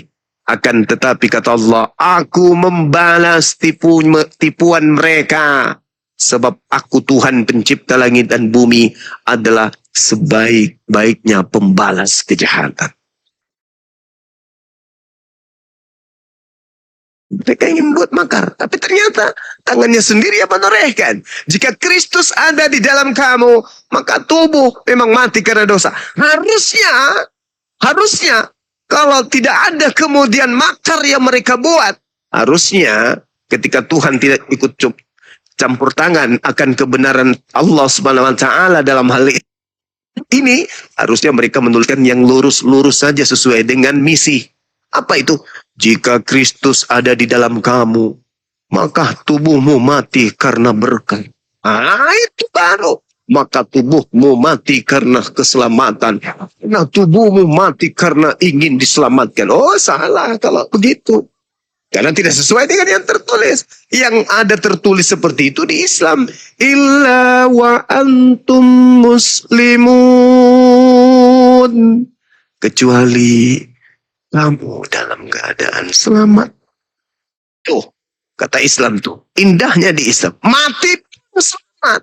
Hidup selamat. Mati selamat. Bangkit selamat dong.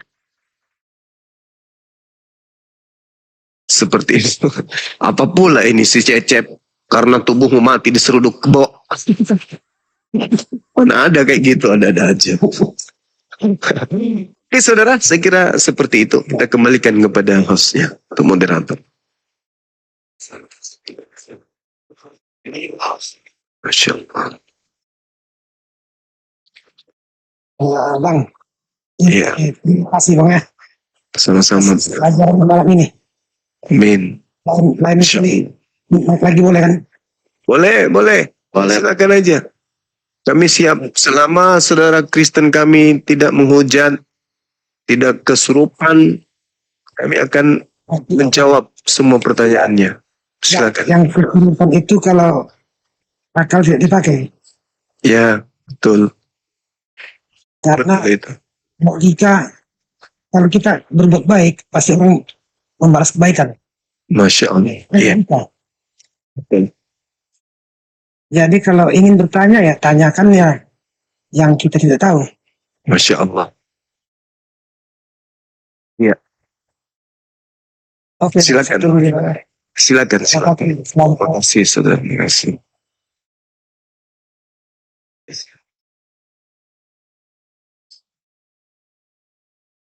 Al-Quran mengatakan fa'afu wasfahu, maka maafkanlah dan berlapang dadalah, hatta ya'ti Allah bi amrih, sampai kemudian Allah memberikan perintah.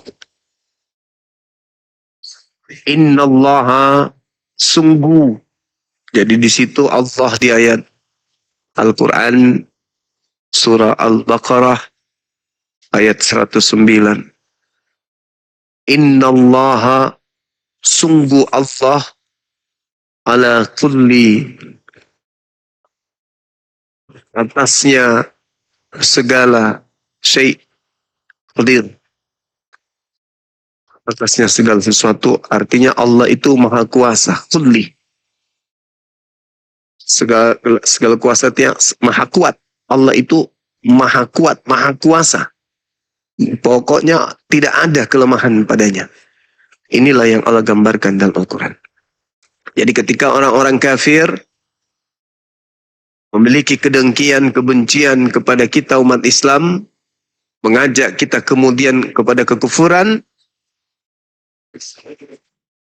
setelah kebenaran jelas bagi mereka, selama mereka tidak memerangi kita, tidak menghujat, tidak melakukan sesuatu penistaan, maka kata Al-Quranul Karim, fa'afu wasfahu, maka maafkanlah dan berlapang dadalah. Tapi bolehkah saya bertanya, kenapa Tuhanmu mesti isap puting wanita dewasa? Ya kan ya? Kalau seorang manusia menikahi wanita, ya wajar kan, memang sudah satu pasang kodrat. Tapi kalau Tuhan isap puting, gimana dong? Oke, selamat pagi. Aku jawab dulu ya, Juma. Apa itu? Siapa yang tanya? Oke, tadi kau katakan, kenapa Tuhan mengisap puting orang dewasa? Itu Yesus mengisap putingnya ibunya Maria. Berarti kalau kau sewaktu bayi mengisap puting ibumu, berarti kau mengisap puting orang dewasa. Ya pastilah karena ibuku dewasa. Saya anaknya, gitu. Ayo. Sama seperti Yesus. Yesus itu anaknya Maria. Berarti saudara ini menyembah kepada anaknya orang. Anak orang nih, baru tahu gue. Ngaku dah. Keceplosan deh. Kalau aku menyembah anak orang. Bukan dulu di Filipi 2 ayat 8. Ya justru itu yang jadi masalah. Ngapain Ya, dia harus turun? Ngapain dia harus isap puting? Kan bisa langsung dewasa aja, langsung gondrong berkumis. Seperti kedatangannya yang kedua kan langsung dewasa dia. Kalau dalam keadaan dewasa dia lahir itu bukan manusia. Oh berarti kamu akui Tuhanmu manusia?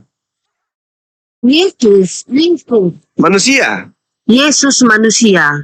Oh, tapi Paulus yang datang kepadanya bukan manusia. Ayo. Ayo. Mana yang Ya. betul?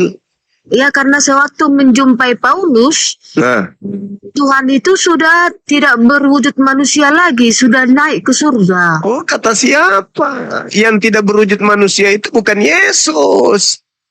Yesus itu selama-lamanya manusia. Nggak pernah Yesus itu berubah jadi kuntilanak, jadi hantu, jadi popo, perakang, padahal nggak ada. Yesus selama-lamanya manusia. Ada-ada aja beras ini. Akui aja bahwa yang datang kepada Paulus itu memang makhluk halus yang memakai nama Yesus untuk menggenapi nubuat Yesus. Datang penyesat memakai namanya. Bilang aja gitu. Oh, kok Yesus pula yang manusia di bawah-bawah. Yang bukan manusia, yang bukan manusia. Yang manusia, yang manusia. Jangan digabung dong.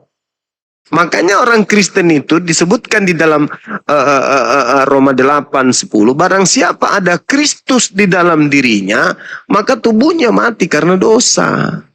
Kenapa? Ya karena Paulus tahu ajaran yang dibawa ini memang membawa manusia kepada kematian, kebinasaan kekal. Itu Paulus itu yang mengatakan itu. Makanya di situ tidak disebut nama Yesus kan? Kenapa? Karena Kristus itu artinya masih belum jelas. Yesus itu banyak. Di mana dikatakan Yesus itu banyak? Yesus sendiri yang mengatakan. Sebab Kristus palsu. Nah, Paulus mengatakan jika Kristus ada di dalam kamu, maka tubuh memang mati karena dosa. Itu begitu. Jadi, ya Kristen ini bermatian karena dosa. Berarti orang Kristen ini menurut data itu semuanya akan masuk ke neraka memang. Pantaslah Yesus mengusirnya. Enyahlah daripadaku, kalian semua adalah pembuat kejahatan. Oh ternyata karena memang mati karena dosa. Ini orang Kristen. Itu dalil tertulis. Jika Kristus ada di dalam kamu, maka tubuh memang mati karena dosa. Amit-amit. Siapa mau? Kalau kita di Islam, mati karena selamat. Illa wa antum muslimun. Kalau dia mati karena dosa.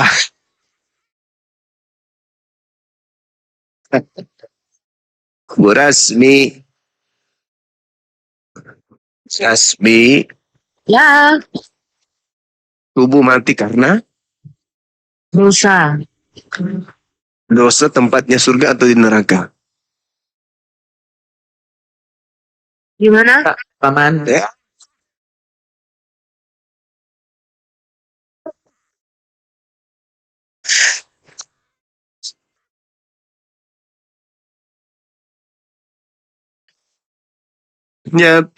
Ternyata Kristen semuanya ke neraka. Naudzubillah, tsumma naudzubillah. Ya, itu salah. Kristen tidak ke neraka. Itu ditulis di dalam kitab dan Anda sudah mengakui barusan. Tidak. Kamu mati karena dosa. Dosa kemana? Neraka. Nah, coba Anda baca Roma 8 nomor 10. Jika Kristus ada di dalam kamu. Nah, siapa yang ada Kristus di dalam tubuhnya? Kristen. Tubuh. Maka tubuh memang mati karena dosa. Kristen kemana tuh? Ya ke neraka. Jangan kau rubah dalilnya. Tadi kau sudah menjelaskan, mengatakan itu. Ya, tubuh memang mati. Karena Tubuh akan kembali menjadi tanah. Itu karena karena apa? Ya. Mati karena dosa. Dan Terus kalau dosa dipertanggungjawabkan di mana? dosa dipertanggungjawabkan di akhir zaman. Di mana dipertanggungjawabkan? Di surga atau di neraka? Di bumi dipertanggungjawabkan. Dompala. Lame-lame. Inilah kalau beragama cuman modal agama percaya saja, nggak mau belajar. Kitabmu sendiri yang mengatakan itu. Kitabmu yang mengatakan itu. Tubuhmu yang bangkit nanti itu adalah tubuh fana, tubuh biologis. Tubuhmu yang berdosa itu akan dibangkitkan. Untuk apa? Untuk dibakar di neraka. Baca nomor 11-nya itu. Yang dibangkitkan adalah tubuh fana. Apa tubuh fana itu? Ya tubuh biologis ini. Itu akan dibangkitkan kembali. Untuk apa? Untuk dipertanggungjawabkan. Untuk menerima hasil dari pekerjaan. Baca kitab saudara Yohanes 5 nomor 29. Apa kata Yesus? Orang yang benar akan dibangkitkan untuk mendapatkan hidup yang kekal. Orang yang bersalah dibangkitkan untuk dihakimi di neraka. Itu kata Yesus. Manusia dihakimi berdasarkan perbuatan masing-masing. Nah, kata Paulus, jika Kristus ada di dalam kamu, maka, kata Yesus loh, kata Paulus loh, maka tubuh memang mati karena dosa. Berarti Kristen ini dicetak memang untuk mengisi neraka berdasarkan dalil itu. Tapi wajarlah kalian itu ke neraka. Wajar, kenapa? Karena di dunia ini kalian kan sudah puas-puasin kan? Seluruh binatang bisa kau makan. Seluruh cairan bisa kau minum. Betul? Tidak ada yang haram dalam agamamu. Dan kamu bukan lagi merasa di dunia ini sebagai hamba Tuhan. Kau merasa di dunia ini sebagai anak Tuhan. Sehingga kalian bukan lagi menghambakan diri. Tetapi kalian itu adalah orang-orang merdeka. Orang-orang merdeka kalian itu. Wajar. Ad-dunya sijanul mu'min wa jannatul kafir. Dunia ini sudah surganya orang-orang kafir. Maka semua bisa kau rasakan sekarang. Semua bisa kau nikmati sekarang. Tak ada yang haram di dalam agama kamu. Coba tunjukkan apa yang haram dalam agama Kristen. Ada? Enggak ada. Ada. Kenapa? Kenapa tidak ada yang haram dalam agama Kristen? Kenapa? Karena dunia ini, dunia ini adalah surganya bagi orang-orang kafir. Dunia sejenul mu'min wa jannatul kafir. Dunia ini adalah surganya orang kafir. Ada yang haram Juma, ada yang Mana? Apa yang haram dalam agamamu? Yang haram bagi Apa? ini adalah pikiran kotor yang Mana dalil? Mana dalil? mu Mana dalil? Mana dalil? ya. Sedangkan Paulus sudah mematikan pikiran orang-orang Kristen. Mana dalilnya? Haram berpikir mana? Mana dalil? Gak ada. Cari ada, itu kan. Mana coba sebutkan. Yesus katakan, buka aja di yang dengar Hanya cerita. dengar Yang haram di dalam kitab yang kamu genggam itu adanya di imamat, adanya di ulangan. tidak, ini di perjanjian baru. Ya silakan Anda tunjukkan. Mana tunjukkan yang haram di dalam agamamu. Tunjukkan. Ya, dong aku jawab. Bukan masalah Mana? bukan yang haram. Mana? Tetapi apa yang kotor yang keluar dari dalam hatimu, itulah yang haram. Enggak, mana ada yang haram di situ, be. Dasar penyesat. Itu najis, tame dengan haram itu beda, Cak Kongkong. Jangan asal ngomong ente. Saya tahu dalilmu itu. Saya tahu dalilmu. Kamu ingin mengatakan bahwa apa yang tertulis dalam kitabmu itu adalah sebuah kebenaran. Matius 15. Najis dengan haram itu beda, Cak Kongkong. Jangan kau samakan. Najis beda. Kami tidak ada kata-kata najis. Lah, di dalam kitabmu itu tame itu najis. Matius 15 nomor 1 sampai nomor 20 ketika kemudian murid-murid Yesus makan tanpa cuci tangan. Inilah kalau agama cuman seruduk aja kayak babi. Makanya kau belajar dalam agamamu itu tidak ada yang haram. Yang kau maksud tadi itu najis, tame. Kami yang tercatat di Alkitab itu haram. Yang haram itu Tidak ada. Mana coba. Ada yang haram. Contoh di Imamat 11 nomor 7 itu haram. Ulangan 4 itu haram. Betul. Tapi kalau dalam agama Kristen tak ada yang haram. Apa yang haram? Mana dalilnya? Kenapa kalian mati dan masuk ke dalam neraka? Karena kalian sudah menjadikan dunia ini surga kalian. Mau kubacakan dalilnya. Bagaimana kalian menganggap dunia ini surga. Galatia 5 nomor 1 nomor 2. Yesus Kristus telah memerdekakan kita dan memerdekakan dan membebaskan kita dari apa? Kuk. Apa itu kuk? Beban. Beban apa? Penghambaan. Baca dalilmu tuh. Kamu itu adalah manusia-manusia yang sudah dimerdekakan dari beban penghambaan. Makanya kalian itu bukan lagi menghambakan diri kepada Tuhan, tapi merasa pewaris. Kalian itu menyetarakan diri kalian dengan Tuhan. Yang ingin menyetarakan dirinya dengan Tuhan itu cuma sibilisi.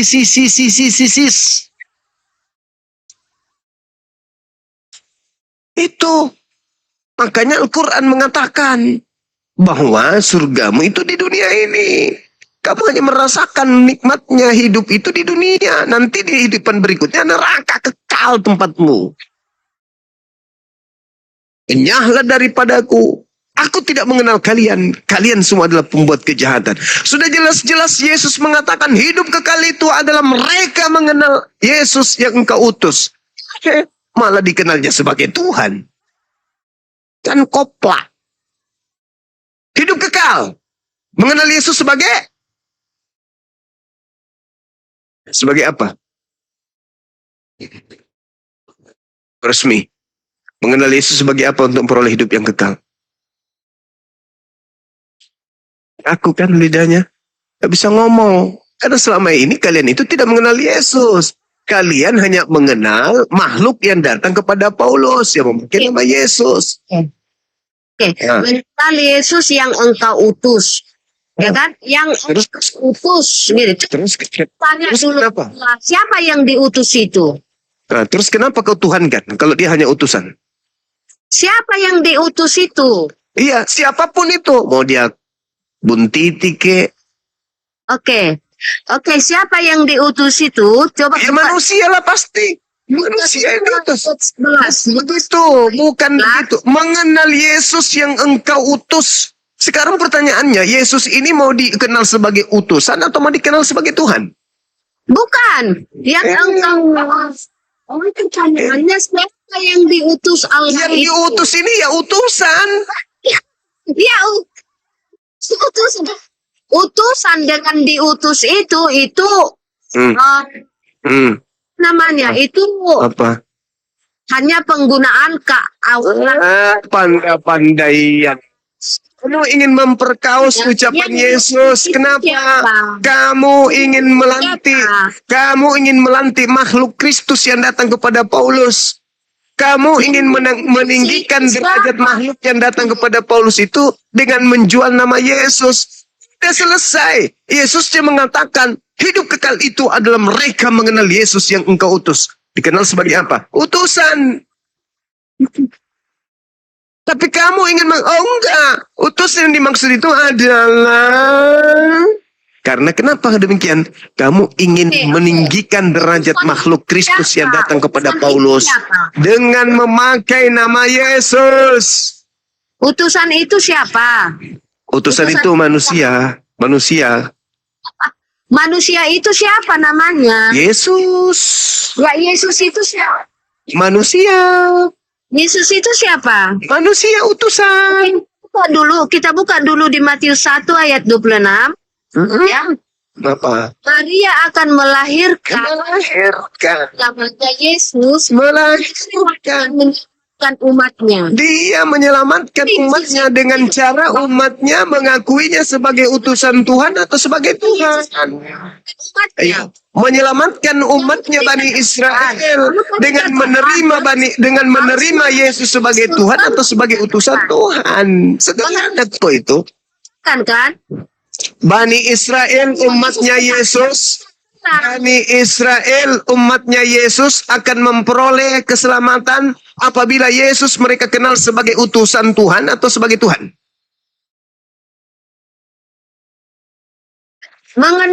Mengenal Yesus itu inilah hidup yang kekal itu.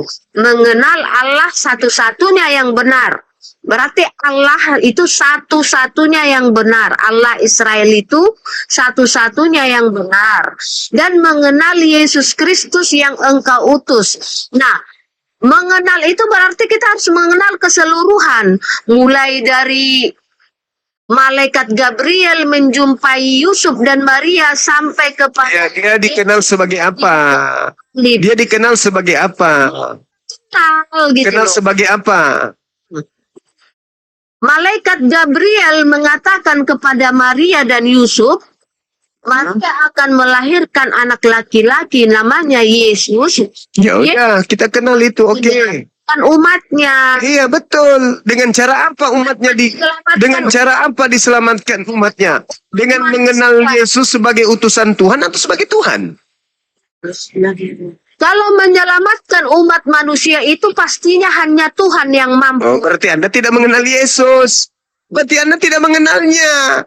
Karena Yesus itu hanya ingin dikenal sebagai utusan Tuhan bagi Bani Israel. Sekarang Inilah bukti bahwa yang Anda ingin usung di sini adalah Tuhan Kristusmu yang datang kepada Paulus. Kau ingin dia itu kau sembunyikan, kau ingin memaksakan anak Maria naik level, padahal sesungguhnya yang ingin kau jual itu adalah Kristus palsu yang datang kepada Paulus. Kamu memaksakan anak Maria dengan berbagai macam analogi, dengan berbagai macam asumsi. Padahal Yesus, anak Maria, hanya ingin dikenal sebagai utusan Tuhan. Kamu meminjam namanya untuk mempromosikan Tuhan kau yang keluar dari tanah pada hari ketiga. Kau ingin mempromosikan Tuhanmu yang datang di Pulau Patmos yang di pahanya ada tato. Kamu ingin mempromosikan Tuhanmu yang datang kepada Paulus yang bukan anak manusia itu. Dengan memakai nama Yesusku. Nama Yesusku yang adalah nabi kepada Bani Israel. Kau ambil namanya untuk kau jual sembahanmu yang keluar dari hari ketiga dari tanah itu. Dari kubur. Jangan kau paksakan Yesus kami untuk menjadi Tuhanmu. Tuhanmu itu beda. Tuhanmu itu memang namanya juga Yesus Kristus. Tapi dia bukan manusia. Jangan kau paksa-paksa. Kau harus mengenal Yesus itu. Kau baca di dalam kitab Matius ini. Kau harus mengenalnya bahwa dia itu adalah kampret. Ada kesaksianku yang lebih penting dari kesaksian Yohanes Pembaptis bahwa seluruh pekerjaan yang engkau berikan, yang aku kerjakan, pekerjaan itu yang bersaksi tentang aku bahwa Bapa lah yang telah mengutus aku. Pret. Kau mau memaksakan orang yang sudah bersaksi tentang keberadaannya? Aku bersaksi. Semua mujizat yang aku lakukan. Mujizat itulah yang bersaksi tentang aku. Bahwa Bapa yang telah mengutus aku. Di situ siapa yang mengutus? Bapa. Yang diutus siapa? Yesus. Jangan kau bolak-balik. Bolak-balik. Hanya gara-gara ingin kau jual Tuhan yang keluar dari kuburmu itu yang make nama Yesus kami. Paham? Enak aja. Nyembah kepada roh-roh Yesus yang dibawa. Yesus itu bukan makhluk roh. Yesus itu makhluk biologis. itu benar. Sedangkan yang kau sembah itu roh. Roh. Yang kau sembah itu roh. Kejang-kejang. Kenapa kamu kejang-kejang? Kamu yang kejang karena kamu tidak mampu kemudian menjual Tuhanmu tanpa mengais-ngais Yesus utusan Tuhan untuk Bani Israel. Coba. Yang datang kepada Paulus sendiri mengatakan. Paulus sendiri yang mengatakan. Di dalam kitabnya. 2 Korintus 11 nomor 4. Ada Yesus lain. Selain dari Yesus yang dia beritakan. Ada Yesus lain. Paulus yang mengatakan itu. Yesus juga mengatakan. Ada Yesus lain. Jadi dua tokoh ini, Yesus, Nabiullah, yang datang kepada umatnya Bani Israel, mengatakan kepada Bani Israel, agar waspada kepada penyesat yang memakai nama Yesus Kristus. Paulus juga mengklaim, ada Yesus lain. Jadi ada dua Yesus. Baik menurut Paulus maupun menurut Yesus yang asli. Selain itu yang Kenapa saya katakan Yesus itu sebagai Yesusku? Karena Yesus yang datang kepada Bani Israel itu, kami mengenalnya sebagai Nabi dan Rasul untuk Bani Israel. Sedangkan Kristen bukan Bani Israel. Kristen bukan Bani Israel. Kristen ini kelompok di luar Bani Israel yang mengusung kemudian iblis dengan memakai nama Yesus. Kata Yesus, waspadalah kepada penyesat yang datang kepadamu dengan memakai namaku. Dan berkata, akulah Kristus. Hari ini kita menyaksikan orang-orang Kristen di luar kaumnya Yesus memakai nama Yesus. Dan ternyata mereka adalah penyesat. Makanya Kristen itu mati karena dosa.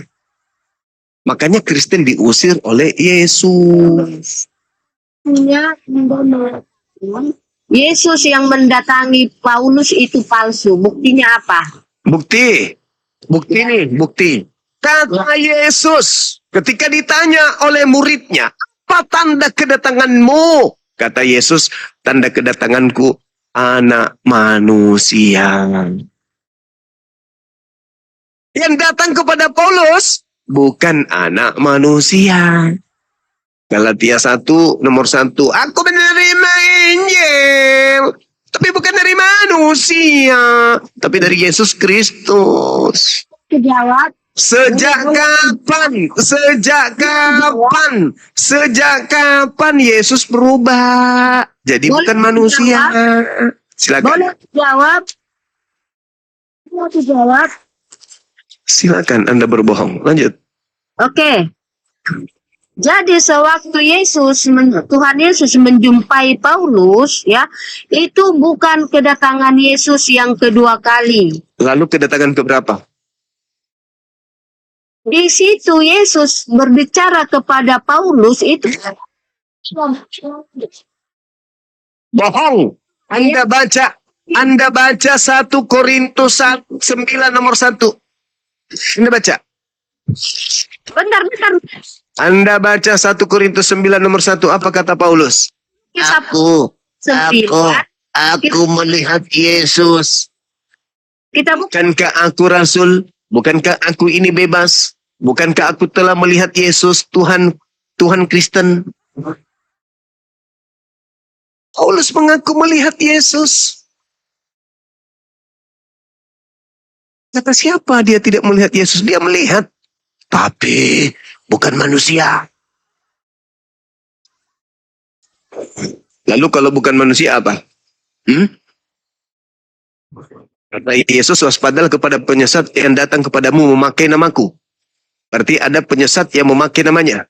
Siapa itu penyesat? Iblis. Iblis ini manusia atau bukan? Bukan. Aku menerima Injil bukan dari manusia, tapi dari Yesus. Beda dong dengan Yesus kami.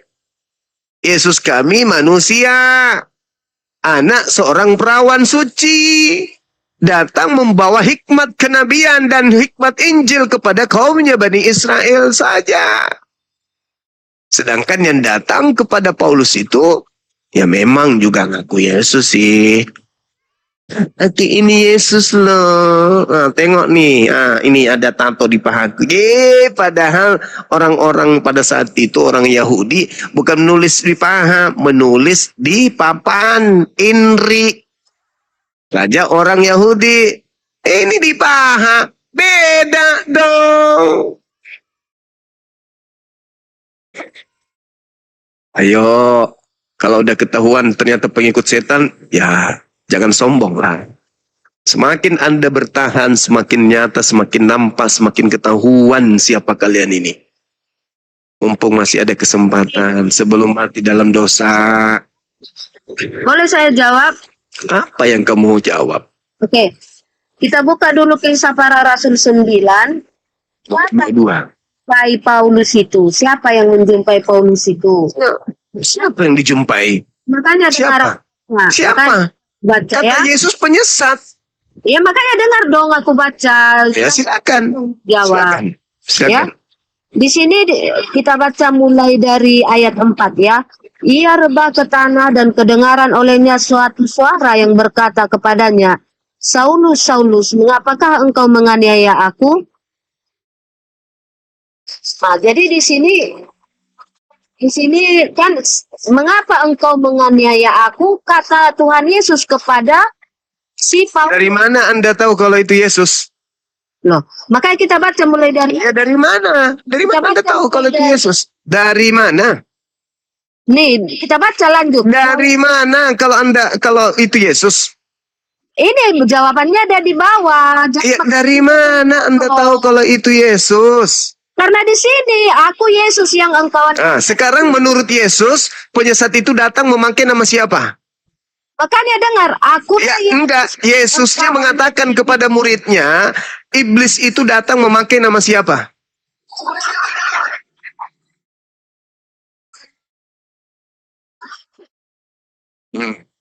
Ayo. Waspadalah kepada penyesat.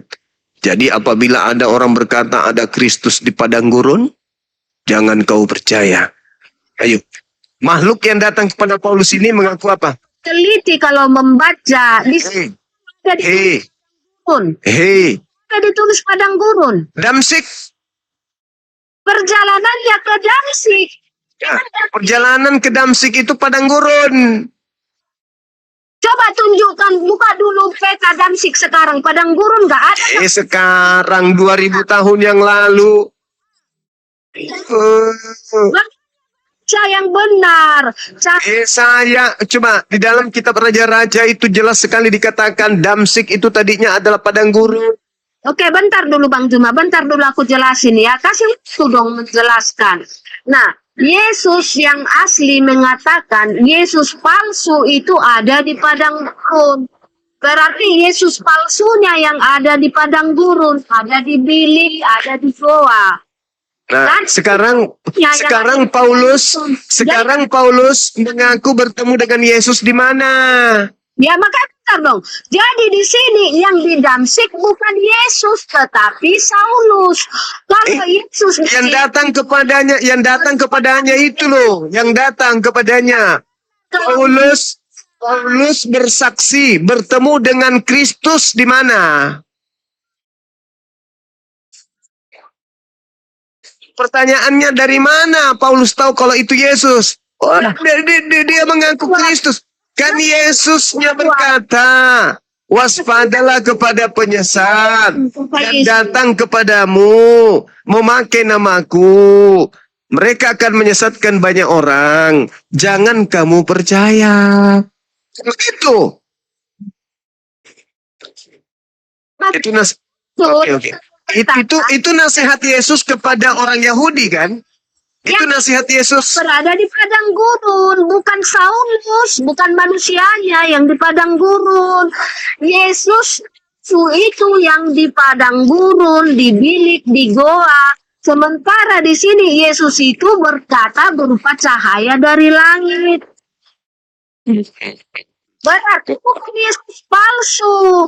Ya, tetapi kalau cerita tentang Paulus ini, Yesus itu sudah mati disalib, sudah bangkit dari kubur, dan dia sudah naik ke surga, sudah duduk di sebelah kanan Allah Bapa, baru dia menjumpai Paulus, makanya dia berupa cahaya dari langit.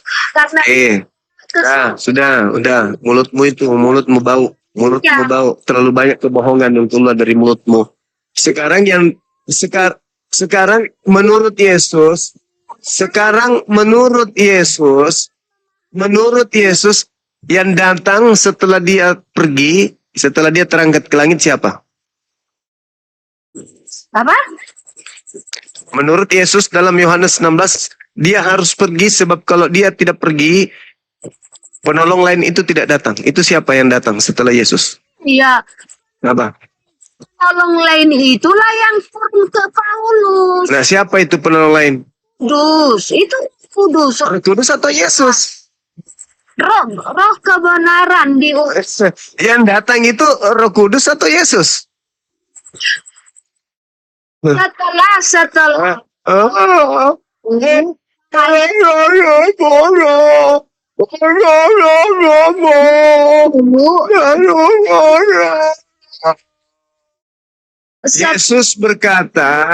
Yesus berkata, aku memang harus pergi. Sebab kalau aku tidak pergi, kebenaran itu tidak akan datang. Berarti yang datang setelah Yesus menurut kau adalah Roh Kudus. Nah, siapa yang datang kepada Paulus?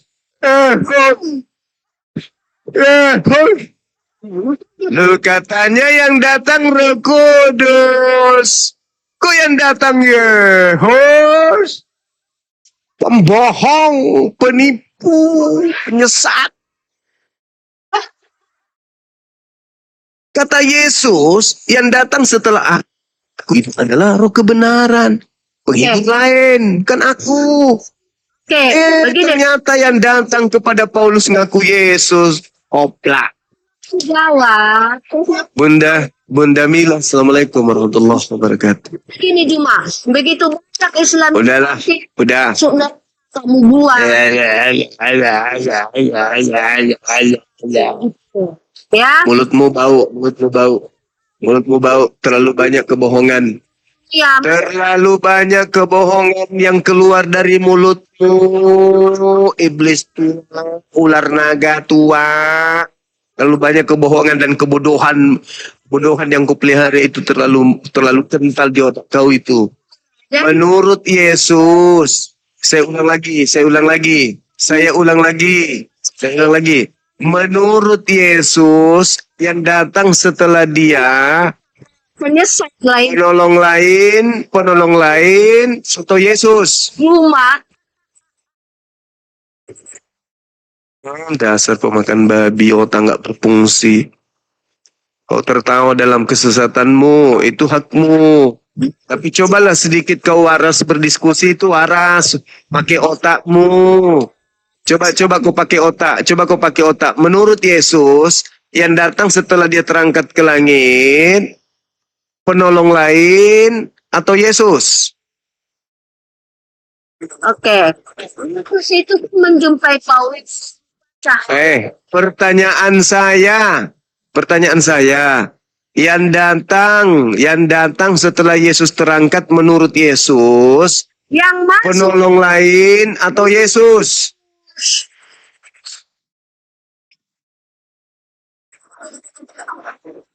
Woi, jin setan tua, yang datang, Paulus mengajari Paulus itu. yang datang setelah Yesus terangkat.